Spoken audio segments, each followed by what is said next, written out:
So what?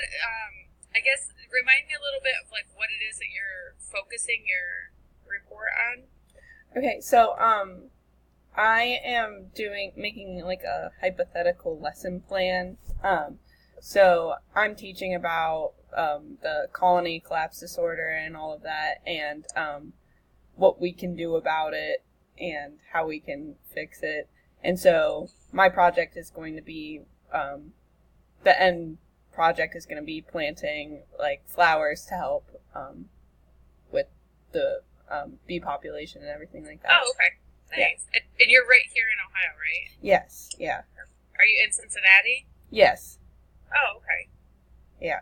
And your business is it in Cincinnati or is it? Yeah, we're on the west side, so we're about 10 minutes from downtown. Okay. Yeah, I actually live on the west side, so Oh, where at? I'm in Delhi, right Oh, by. okay. Yeah. I know where you're at. Yeah. Well, cool. So, what questions did you have for me? Did you have? So I'm just kind of curious what exactly your company does. Well, I'll show you actually. Awesome. So, I'm actually in the office right now, but let me kind of. We actually teach people about beekeeping, and we train beekeepers. If you look behind me, there's like some of our equipment. This is our store. So this is like some of the beekeeping equipment that we sell, some of the woodware, and then this is our display where we sell honey, but it crystallizes really fast when it's cold. So if you can see, there's not really much on display right now. We kind of fill it to order. A lot of people don't know that crystallized honey is still good, so we just kind of educate them when they come here to the shop, and we'll actually pour it right here. It's a mess. We're doing holiday orders right now, but this is our kitchen here. So this is our honey warmer. We keep it basically like a double boiler throughout the year, and then we fill orders as they need to be. And then this is our messy kitchen where we make our products, but this is where we make hand salves and lip balms and other things out of beeswax. And then this is more beekeeping equipment here. Some of the tools, smokers, medication and stuff for colonies that are weak. And then again here, there's some more merchandise equipment, some woodware, baby stroller, more woodware. So during the spring, well, when I say spring, I mean January through April, we actually teach classes here. Oh, cool. So the barn's pretty big and open, but we still try to keep the classes a little bit smaller. We do about 10 to 15 people depending. That way we can answer everybody's questions and not make it a little bit more personal, because a lot of people have been wanting to keep me for a while. Because a lot of them will have questions or stuff that they read, and we're able to answer everybody's one-on-one questions when we keep the classes smaller. Cool. I did read on your website that you didn't always you were regular type of farmers before the whole bee.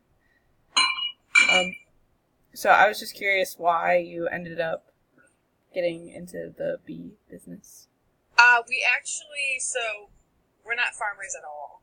And I'll show you, I'll walk out here with the store too. We moved here to Ohio from Michigan. Mm-hmm. This is our little storefront area. Shirts and candles and such. But we actually moved here for my husband's work, and he wanted to keep bees because his dad has been keeping bees for about 15 years down in Florida. And so when we moved here for work, he said, "Hey, let's get bees, let's get involved." And I was anti doing it, but we ended up doing it and got really involved in it. And our first colony was a hive that had died. We found out later on that it was robbed, and we didn't even know what that meant. So we got super intrigued and wanted to learn more about it, and started going to seminars and classes and traveling and learning about them and meeting beekeepers. When we would do our just regular travels and make it a point to talk to people. And next thing you know, we got really involved, and our friends and family wanted to learn more about it, so we had created a Facebook page, and we got overwhelmed with it and actually turned it into a business because we knew so much. We were sharing it with people, and then found that most people in the area, there's no place around here that sells equipment. So we started getting into selling the equipment. We were actually contacted by this company called Man Lake, which is one of the biggest beekeeping companies in the United States, and they asked us to be a retailer for them. So we did, and then we moved out here to the property. Created this program called Host a Hive because we found that a lot of people wanted to actually get involved but not do the beekeeping themselves. So the Host a Hive is one of the biggest things that we do. People will sponsor a colony for a season. It stays on our property, but they will take the class and they'll learn all about honeybees, and they can get involved with the hives they want throughout the year by coming out when we do inspections. And then at the end of the season, if the colony does really well, then you'll get 10 pounds of honey out of it. We put custom labels on them. If your colony did not do well, we'll still give you honey from a neighboring colony.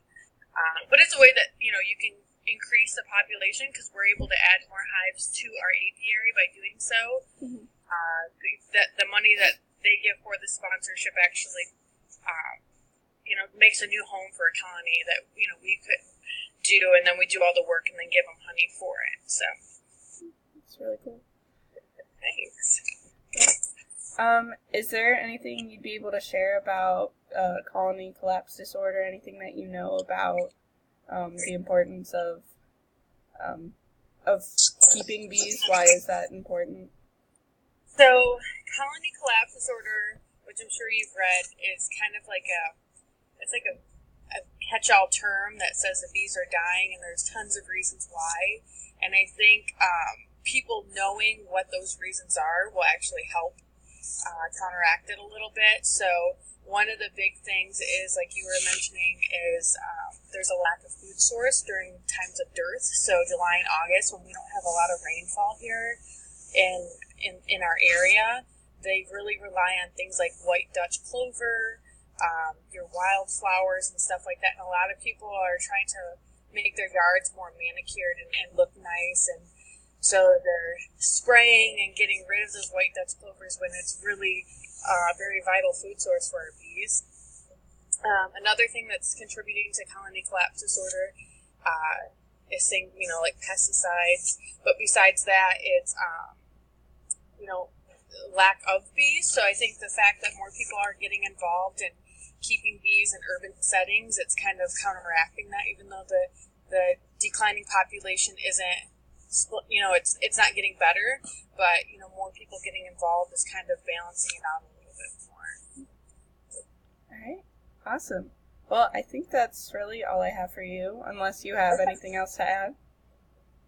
I think one of the things that we get asked about a lot, and it's not a selling point by any means for us, but I think more people that will actually be educated on raw honey, because so many people like to eat it for the health benefits. I think the more people that are aware of how and what raw honey actually is, and buying it from a commercial, like a Kroger or Sam's Club, even though it says raw, actually buying it from someone that that's in your neighborhood or around you, and they keep bees, and you make sure you buy your honey from them, will actually help increase the bee population too, because it's supply and demand. If more beekeepers, are able to sell honey to their neighbors, and more, it can help them basically fund their hobby, because beekeeping is an expensive hobby. So you're buying from your neighbor that keeps bees, well, then he's able to keep his bee colony going in case they die. He's able to replace them, and so on and so forth. Mm-hmm. But this is something that's very simple that people can that people can do, and it doesn't really require much purchasing honey from someone that that keeps bees, and not from a big chain grocery store.